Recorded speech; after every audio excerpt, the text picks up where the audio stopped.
Discutí muy fuerte con mi esposo y le dije que me iba a ir de la casa. Estaba segura que me rogaría que me quede, pero hasta me ayudó a dejar las maletas en el auto.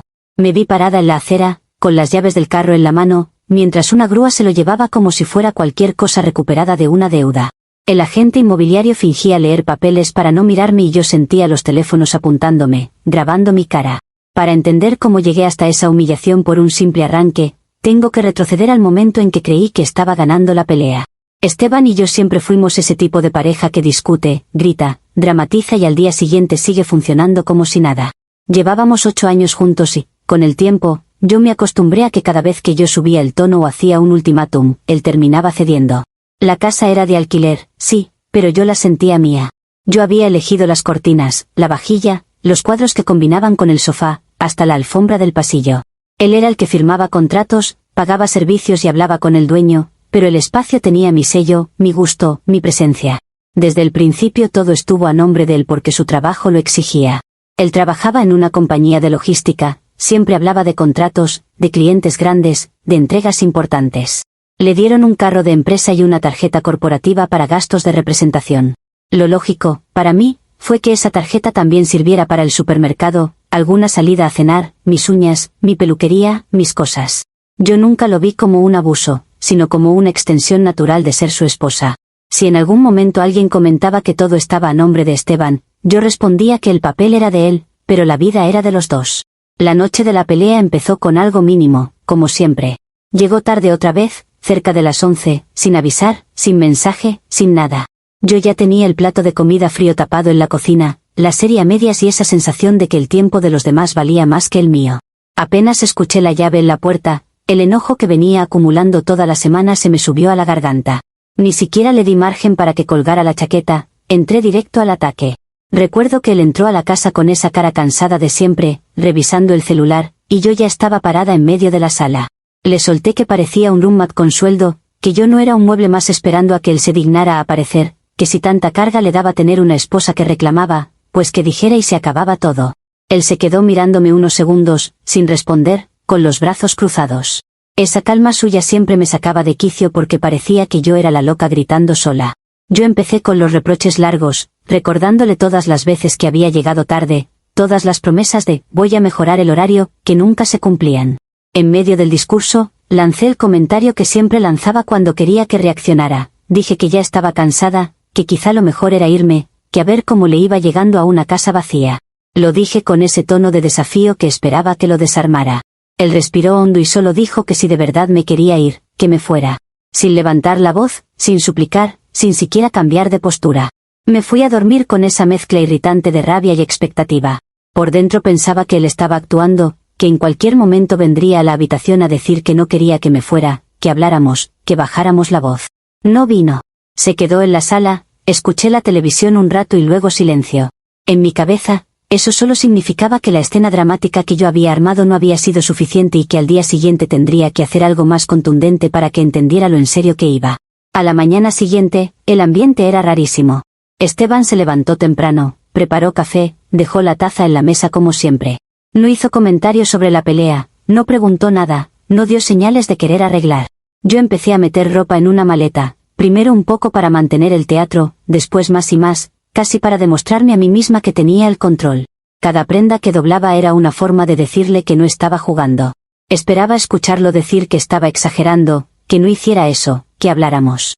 Cuando bajé con la primera maleta, lo encontré al pie de las escaleras. No tenía cara de alarma ni de angustia, solo una expresión neutra. En lugar de detenerme, se ofreció a ayudar. Tomó la maleta, la llevó al carro, volvió por la segunda, acomodó todo en el maletero con una calma que me descolocó. Abrió el portón, revisó que quedara bien cerrado y dijo que todo estaba listo. Yo lo miré esperando alguna frase de último minuto, alguna petición, alguna disculpa. Nada. Era como si estuviera ayudando a un vecino a mudarse, sin vínculo. Manejar hasta el motel fue como estar en un sueño raro. Parte de mí estaba ofendida porque no estaba recibiendo el drama que esperaba, y otra parte se sentía triunfante, pensando que el golpe le llegaría cuando entrara a la casa y viera todo el hueco que dejé. Elegí un motel discreto, de esos que están en la salida de la ciudad y que nadie reconoce fácilmente.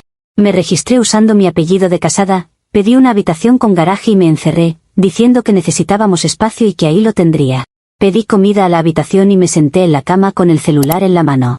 En mi cabeza, el guión era claro: al par de horas sonaría el teléfono, Esteban diría que había sido una tontería, que regresara, que no quería perderme, que no le gustaba la idea de una casa sin mí. Para acelerar el proceso, le mandé un mensaje corto, casi juguetón, preguntando si ya se había calmado, manteniendo ese tono de que yo estaba en control de la situación. El mensaje se marcó como leído y no llegó ninguna respuesta. Pasé la tarde mirando el techo, cambiando de canal, entrando a redes, revisando cada vez la bandeja de entrada. Hice un esfuerzo consciente por no llamar primero para no dar la impresión de que estaba rogando. Me repetía que él era el que tenía que dar el paso. Hacia la noche, pedí otra comida, me duché con calma y me acosté pensando que quizá estaba esperando a que bajara la intensidad para escribir. Me dormí con el celular en el pecho, convencida de que me despertarían varias notificaciones suyas. Cuando desperté al día siguiente y vi la hora, casi las 10, sentí una punzada rara. Revisé el celular, notificaciones del banco, del grupo de familiares y una publicidad. De Esteban, nada. Lo primero que me vino a la mente fue que estaba castigándome, alargando la tensión, jugando también a hacerse el duro. Eso me molestó más. Pensé que si quería medir fuerzas, yo iba a ganar. Y al mismo tiempo, sentía una incomodidad en el estómago que no quería nombrar. Me arreglé con más cuidado del necesario para alguien que solo iba a conducir unos minutos. Pintalabios, perfume, cabello recogido. Me miré al espejo y me dije que yo estaba decidiendo cuándo volvía, que yo era quien manejaba los tiempos. En mi cabeza ya estaba la escena montada, yo entrando a la casa, él con cara de alivio, yo dejándole claro que no me gustaba que me diera por sentada. Hasta imaginé la frase que usaría cuando dijera que estaba dispuesta a perdonarlo por haber sido tan frío. Desde la esquina ya sentía algo raro. No vi el carro de Esteban por ninguna parte. Tampoco vi las macetas que yo misma había puesto a los lados del portón. Cuando me acerqué, noté que la cortina del comedor no estaba y que el portón tenía un candado diferente. Me quedé unos segundos dentro del carro, con el motor encendido, intentando convencerme de que estaba confundida, de que quizá había dejado mal estacionado el carro la última vez y por eso no reconocía el frente de inmediato. Rodolfo, el dueño de la casa, abrió la puerta principal cuando escuchó que yo tocaba con insistencia. Me miró con sorpresa y cierta incomodidad, como si no supiera qué hacer conmigo. Me dijo que pensó que yo ya estaba enterada, que Esteban había entregado las llaves esa misma mañana, que el contrato había vencido y que habían acordado que ese día él desocupaba el lugar. Explicó que Esteban se había mudado a otro sitio y que a partir de ahora él se encargaría de enseñar la casa a nuevos interesados. Yo apenas podía procesar las palabras.